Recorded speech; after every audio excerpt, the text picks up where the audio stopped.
There are names whispered in heaven that even angels speak with reverence. Names that carry the weight of creation and the echo of God's own voice. Among them stands one that defies all others, Metatron, the celestial scribe, the voice of the Almighty, and the only archangel who was once human.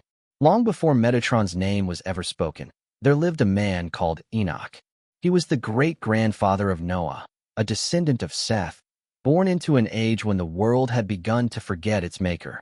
Humanity had fallen into arrogance. Cities were built upon corruption, men worshipped idols of their own making, and violence filled the earth. But Enoch was different. He walked in righteousness when others turned away. Where men sought power, Enoch sought understanding. He watched the skies and saw the rhythm of the stars. He listened to the winds and heard patterns in their whispers. In every blade of grass, he saw divine order. He wrote down what he saw, not for glory, but for truth. And those writings, according to ancient tradition, became the books of Enoch, texts that described the mysteries of heaven, the nature of angels, and the destiny of mankind. The scriptures say only this: "And Enoch walked with God, and he was not, for God took him." But hidden within that single verse lies one of the most mysterious transformations in all of divine history. One night, as Enoch prayed beneath the stars, a light descended from the sky. It was not the glow of moon or flame, but a radiance so pure that it erased the shadows of the world. The heavens opened, and a voice, vast and gentle, called his name. "Enoch, faithful among men, rise and come before me." And so he was lifted, not by death, but by divine ascension. The earth fell away, and he was carried beyond clouds, beyond constellations, beyond the firmament itself. The angels of heaven beheld him in awe. Never before had a mortal soul entered their realm while still clothed in life. They gathered in wonder, whispering among themselves, "Who is this man that walks among the fires of God?" Enoch was brought before the throne of glory, the center of divine creation, a throne that burns with infinite light and radiates songs too sacred for mortal ears. Around it, seraphim with 6 wings covered their faces in worship. Wheels of fire spun through the air, singing the names of God. And there, in that sea of flame and holiness, Enoch fell to his knees. The voice of the Almighty spoke once more. "Enoch, I have watched you walk among men, and your ways have pleased me. You have written my wisdom upon the earth when others have forgotten. Now, you shall write it in the heavens." The moment those words were spoken, Enoch felt his human form dissolve. Flesh turned to flame. His heartbeat became thunder. His mind expanded until it could comprehend the very architecture of creation. His eyes opened, not 2, but 1,000, burning with celestial sight. From his back unfolded wings of radiant light, 36 in all, shining brighter than stars. And from his lips came the first cry of a newborn archangel. The man was gone. The light remained. And the heavens trembled as a new being emerged, Metatron, the one who stands nearest to the throne. Metatron's transformation was unlike any before it. He was no longer bound by the limits of flesh or time. His essence became intertwined with divine law itself, a living embodiment of sacred order. The other angels gazed upon him with awe, yet some with envy.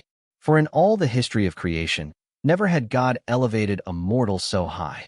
To some, he was proof of God's boundless grace. To others, he was an unsettling reminder that even the lowly could ascend. But the voice of God silenced their doubt. "This is my scribe, the witness of all things. Through him, my word shall flow." And so, Metatron was seated beside the river of divine knowledge and given the book of life, a scroll that recorded every deed, every choice, every soul that ever existed. With a pen of fire, he began his endless task, writing the story of creation itself. For eons, Metatron wrote. He inscribed the laws that govern stars and the destinies of mortals alike. Every breath of wind, every flicker of thought, every heartbeat of every creature, all found their place in his record.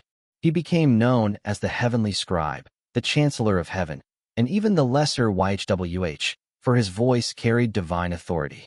When God's will needed to be known, it was Metatron who spoke. When a command echoed through the heavens, it was his voice that delivered it. But within his luminous form, a memory still lingered, faint, human, eternal. He remembered what it was like to feel the weight of flesh, the warmth of sun, the fragility of a heartbeat. He remembered fear and hope, sorrow and love. That memory made him unique among angels. For while others embodied law, Metatron embodied compassion. When humanity faltered, it was Metatron who interceded, not with wrath, but understanding. He whispered wisdom to prophets. He comforted those who sought divine truth. And to those who listened deeply, to mystics, dreamers, and seers, his presence could still be felt like a quiet voice of conscience. But even heaven is not without conflict. Some angels resented Metatron's closeness to the throne. They saw him as a reminder of imperfection, a mortal who dared to stand among immortals. Legends tell that when Metatron was first seated beside the throne of glory, one angel, proud and fierce, questioned God's choice. Why is a man given honor above those who were born of flame? The reply came not in words, but in light. A burst of divine fire struck the heavens, and the voice of the Almighty thundered, "Let none oppose him, for he stands by my command, and my glory dwells within him." From that day, no one questioned Metatron's place again. Over time, Metatron became more than a scribe. He became the keeper of divine mysteries, the guardian of knowledge too sacred for angels or men. Through him flowed the patterns that formed the universe: geometry, mathematics, balance.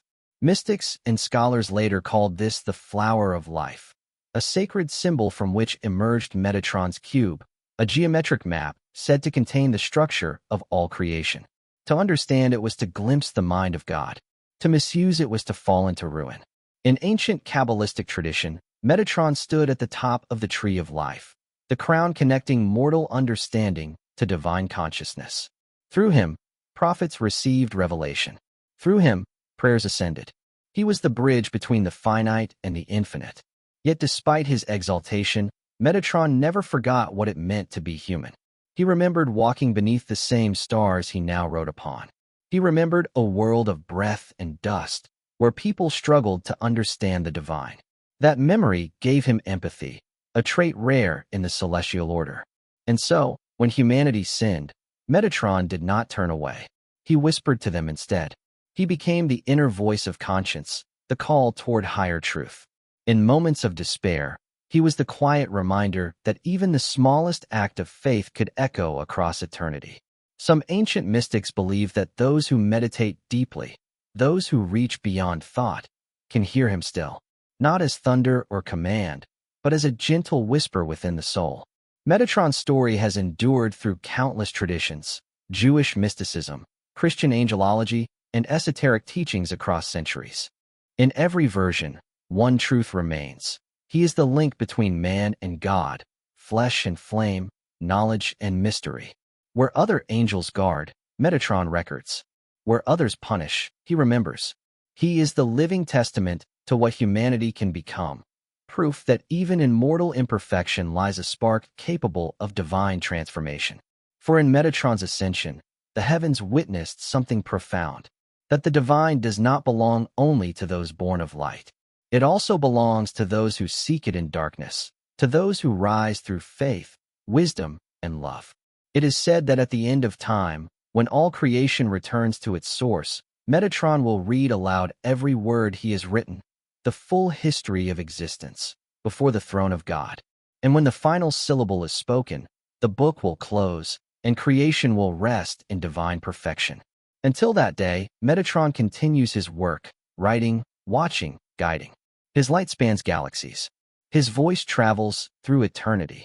And perhaps, somewhere in the silence of your own thoughts, he still speaks, a whisper of order in the chaos, a reminder that divinity once walked among men. For he is not merely an angel. He is the proof that a man can rise to the realm of the divine, that the boundary between heaven and earth is not a wall, but a path. Metatron's tale is not one of conquest or judgment.